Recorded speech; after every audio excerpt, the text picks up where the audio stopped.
Here's the major story tonight. Two preseason favorites, Kyle Busch, Carl Edwards, their crew chiefs, Dan Stillman, Jason Ratcliffe, in serious discussions because both these teams are having major issues tonight. The major issue with Carl is it could be terminal for him. The problem with Kyle Busch, they can fix it and they can probably make it good enough to win, and that's why their sense of urgency is up. They see a real opportunity to make points on Carl.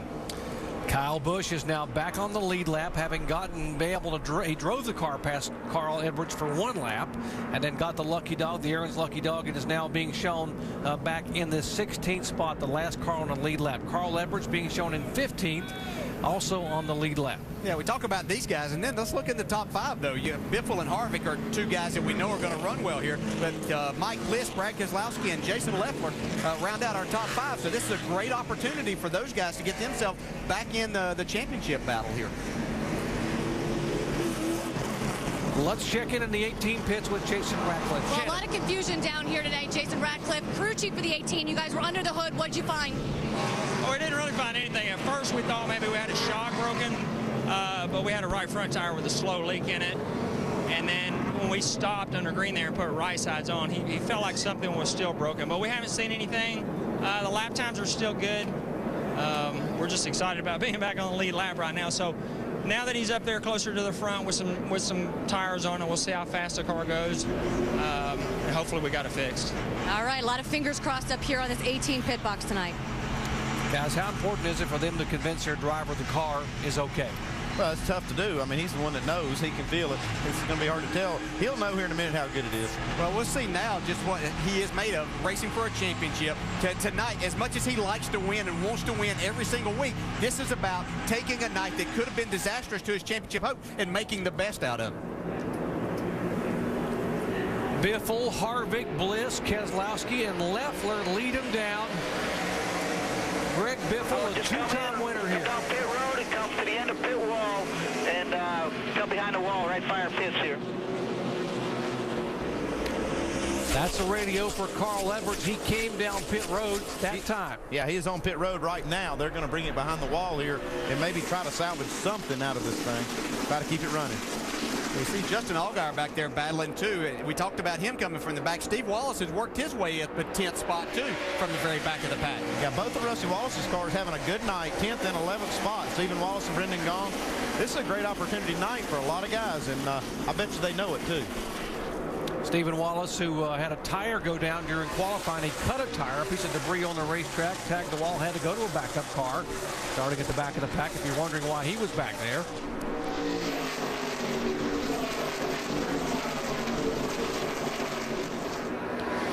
See here, Jeff Burton trying very hard to do just what Kyle Busch did. He is 2 laps down, and he needs to he has to race his way by the leader to get one of them back. So he's trying hard, and he's kind of holding up Kevin Harvick a little bit. I'm sure it's a little frustrating for Kevin, but he's got to understand that Burton is trying to get this lap back. There is the Carl Edwards car back in the garage area. They got the hood up, and they will take a look, see if there's something simple enough that they can try to repair. What it is, it's a valve spring and something in that valve train. They're going to maybe try to get some of the parts and pieces out of the engine where they can keep running without those things going through and destroying it. On the left side of the screen, you can see Kevin Harvick ducked to the inside of Jeff Burton there as Burton got a little bit loose on the exit of turn 2. Yeah, Harvick has a good car. I saw him the last run. He ran Biffle back down. Greg Biffle has got some damage on the front skirt of his car where on low air pressure or something, it's kind of busted away that bottom part of it. It's hurting him a little bit, I think. See a 3-wide battle right here. Look at Jason Leffler going between David Reagan and Logano. Where does he think he's going there? I don't know. Somebody not tell these guys you can't do that here. That is 5th, 6th, and 7th place, and right behind him. Now that gives a chance for Allgaier to move in on the 7th place car of Leffler. It's just like you were talking, Andy. These guys are excited. They know they have an opportunity here. Don't overdo it, though. Looked like Reagan may have got the worst of that. That left rear got some damage. Hopefully it's not going to go flat on it. You heard Vince Welch tell you that Justin Allgaier talked about how this track reminded him of Bristol. Well, folks, remember in Bristol, he finished 5th. Had a great run. Yeah, I don't know that I ever thought about Bristol and Phoenix in the same breath, but whatever works for you.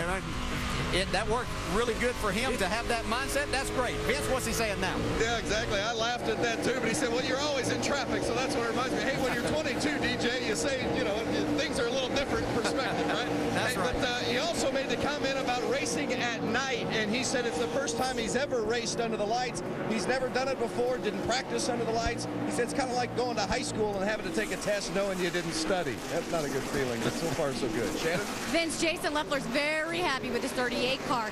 He came down pit road, did not make any changes on that last pit stop. The car was a little bit loose on takeoff, but the car is getting better. Right now, this is a great run for this 38 team, Doc.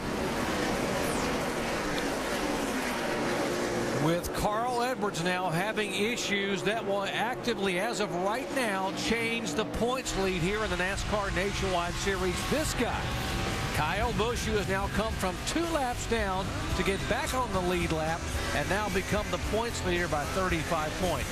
79 laps to go.